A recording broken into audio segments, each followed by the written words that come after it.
నమస్తే. ఇప్పుడు మీరు చూడబోతున్న వీడియో ఖచ్చితంగా మీకు ఉపయోగపడుతుంది, నచ్చుతుంది కూడా.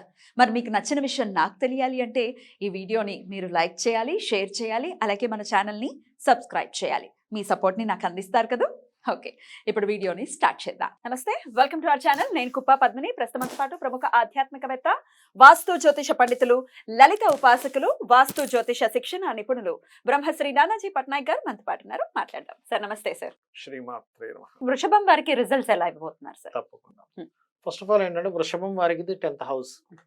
10th హౌస్ అన్నప్పుడు 10th హౌస్ లో రవిశనులు కలుస్తున్నారు. ఎప్పటి నుంచి ఫిబ్రవరి 14th టు మార్చ్ 14th వరకు ఇక్కడ ఉంటారు. 10th హౌస్ లో ఉంటారు. కొంతమంది చూడండి, నేను పలానా జాబ్ లోకి ఎంటర్ అయ్యానండి, కానీ ఏదో స్ట్రక్ అయిపోయిన ఫీలింగ్ వచ్చిందండి అంటూ ఉంటారు. ఎందుకు? ఈయన కంబస్ట్ అయి ఉన్నాడు ఇక్కడ. కంబస్ట్ అంటే అస్తంగత్వము. అస్తంగత్వంలోకి వెళ్ళిపోయాడు. ఆ ఫీల్ వస్తుంది వీళ్ళకి. మరి ఆ ఫీల్ తగ్గాలంటే సూర్య నమస్కారాలు చేసుకోవాలి. ఇక్కడికి వెళ్ళాడు అనుకోండి ఉదాహరణకి, అక్కడికి వెళ్ళినప్పుడు ఏమవుతుందంటే, విదేశాలలో ఎవరైనా గృహం కట్టుకుందాం అనుకుంటారు చూసారా, వారికి చాలా బాగుంటుంది ఇక్కడికి వెళ్ళినప్పుడు. కాకపోతే విదేశీ విద్యా యోగాన్ని కూడా ఇస్తాడు.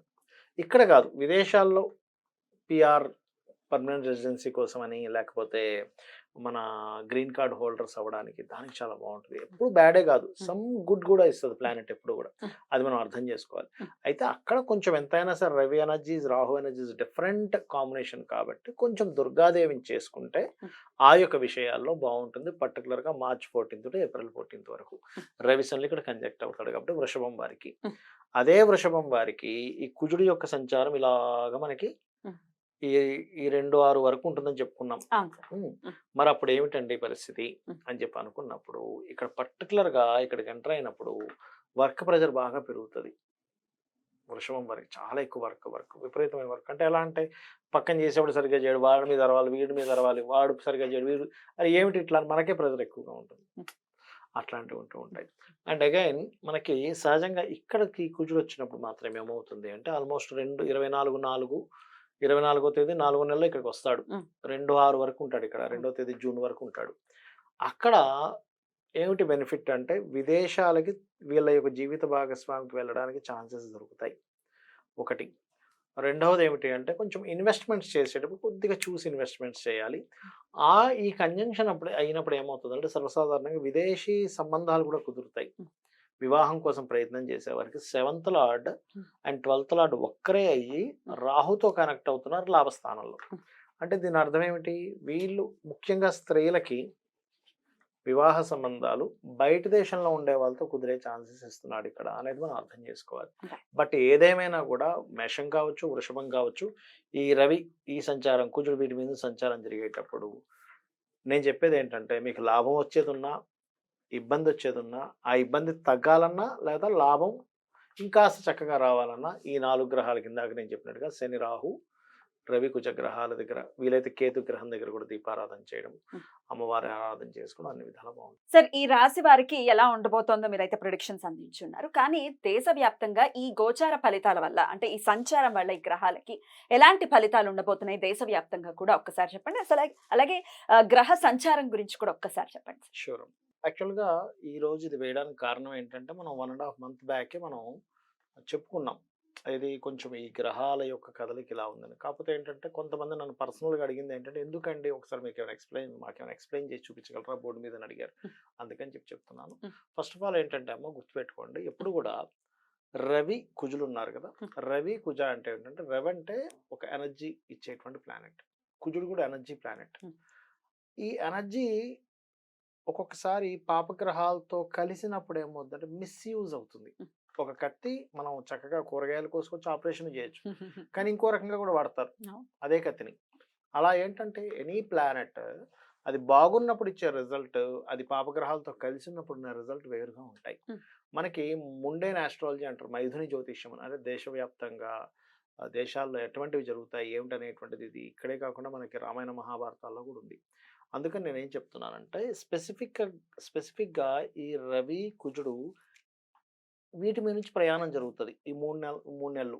ఎలాగా? కుంభం నుంచి మీనము, మళ్ళీ మేషంలోకి వెళ్తారు.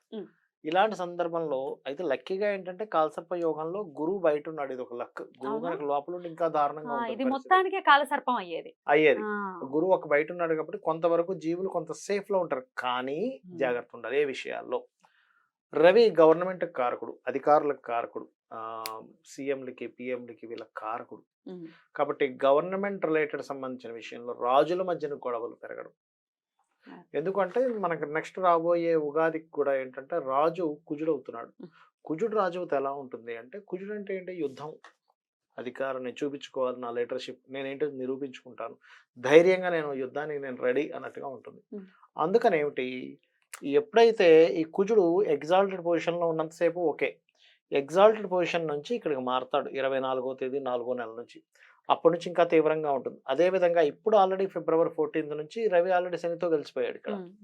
అందుకని ఏంటి, పర్టికులర్గా ఇక్కడ జరిగేటువంటి విషయాల్లో కొంచెం లీడర్స్ మధ్యన గొడవలు, పోలీస్ డిపార్ట్మెంట్ సంబంధించిన విషయంలో కొంతవరకు స్ట్రెస్ పెరగడం కానీ, డిఫెన్స్ మిలిటరీ వాళ్ళకి ఇబ్బంది రావడం కానీ, మత కల్లోలాలు జరగడం కానీ, ఇటువంటివి ఎక్కువగా మనకి ఎప్పటి వరకు ఉంటాయి, 2వ తేదీ 6వ నెల వరకు ఉంటాయి. ఇది ఆల్రెడీ ఫిబ్రవరిలో స్టార్ట్ అయిపోయింది, ఫిబ్రవరి 1st నుంచే స్టార్ట్ అయింది.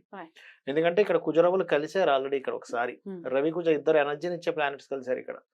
కాకపోతే ఇక్కడ ఈ పాపగ్రహాలతో వెళ్ళి కనెక్ట్ అవ్వడం అనేటువంటిది ఇంకొంచెం జాగ్రత్తగా ఉండాలి. అర్థమైందమ్మా? సో మరి ఇక్కడ మనం ఇండియాలో ఉన్న వాళ్ళు ఉంటారు, వేరే వేరే దేశాల్లో ఏదైనా యుద్ధ సంబంధించినటువంటి పరిస్థితులు ఉంటాయి. అప్పుడు మాత్రం వీళ్ళు చేసుకోవాల్సిన రెమెడీ ఏమిటి, ఏ దేశంలో ఉన్నా ఎవరున్నా అంటే వాళ్ళకి జాతకంతో సంబంధం లేదు. కొంతమందికి నాది పలానా రాశి అని తెలియదు, పలానా నక్షత్రం అని తెలియదు, ఏదో వాళ్ళు చిన్నప్పుడు ఏదో రాశారా మిస్ అయ్యాయంటే అంటూ ఉంటారు. అటువంటి వారు నేను చెప్పేది ఒకటే, అమ్మవారికి సంబంధించిన వాటిలో చండీ పారాయణం వినడం కానీ, తర్పణం చేయడం కానీ, హోమం చేసుకోవడం కానీ చేసుకోవాలి. విన్నా సరిపోతుంది. ఆ దేశాల్లో చేసేవాళ్ళు ఉండకపోవచ్చు ఒక్కోసారి. లేదా శ్రీమాత్రే నమః రక్షణ ఇస్తుంది. దగ్గరలో గనక ఏదైనా గోశాల ఉంది, ఇండియాలో ఉన్నారు గోశాల ఉంది, గోవులకి బెల్లము క్యారెట్లు తినిపిస్తే మంచిది, గోధుమ రవ్వ కూడా తినిపిస్తే ఇంకా మంచిది. అండ్ అదేవిధంగా నవగ్రహాలు ఉన్నాయనుకోండి, రాహువు కేతువు, రాహు కేతు కుజ రవి, ఈ 4 గ్రహాల దగ్గర దీపారాధన కనుక చేసినట్లయితే సిచ్యువేషన్స్ ఎలా ఉన్నా సరే వీళ్ళ మీద ఎఫెక్ట్ అనేటువంటిది ఉండదు. సో జాతకం లేని వాళ్ళకి, అసలు మాకు తెలియదు అనుకునే వాళ్ళకి మీరు ఇప్పుడు చెప్పినటువంటి రెమెడీ చాలా బాగా హ్యాపీగా పనిచేస్తుంది. ఎందుకంటే ఇప్పుడు జాతకం లేదు, రాయలేదు, నా లగ్నం తెలియదు, నా రాశి తెలియదు, ఏం చేయాలనేటువంటిది ఉంటుంది కదా. ఇప్పుడు ఇన్ని గ్రహాలకు మీరు ఆరాధన చేయమంటున్నారు కాబట్టి బ్యాలెన్స్ అవుతుంది, ఖచ్చితంగా బ్యాలెన్స్ అవుతుంది. సో ఇవి జాగ్రత్త తీసుకోవాలి. ముఖ్యంగా కొంచెం అల్లకల్లోలంగా ఏర్పడేటువంటి సిచ్యువేషన్స్ ఉంటుంటాయి కాబట్టి. సార్, ద్వాదశ రాశులకి కూడా ఈ గ్రహ సంచారం ఎలాంటి ఫలితాలను ఇస్తుంది? ఇంచుమించు జూన్ 2 వరకు కూడా ఈ రిజల్ట్స్ ఉంటాయి అని చెప్తున్నారు. కాబట్టి చెప్పినటువంటి పరిహారాలు అందరూ కూడా పాటించుకుని అమ్మవారి ఆరాధన విశేషంగా చేసుకుంటూ అందరూ సురక్షితంగా ఉండాలి, మానసిక ప్రశాంతత ఉండాలని మనస్ఫూర్తిగా కోరుకుంటూ కృతజ్ఞతలు సార్. నమస్కారం. శ్రీమాత్రే నమః.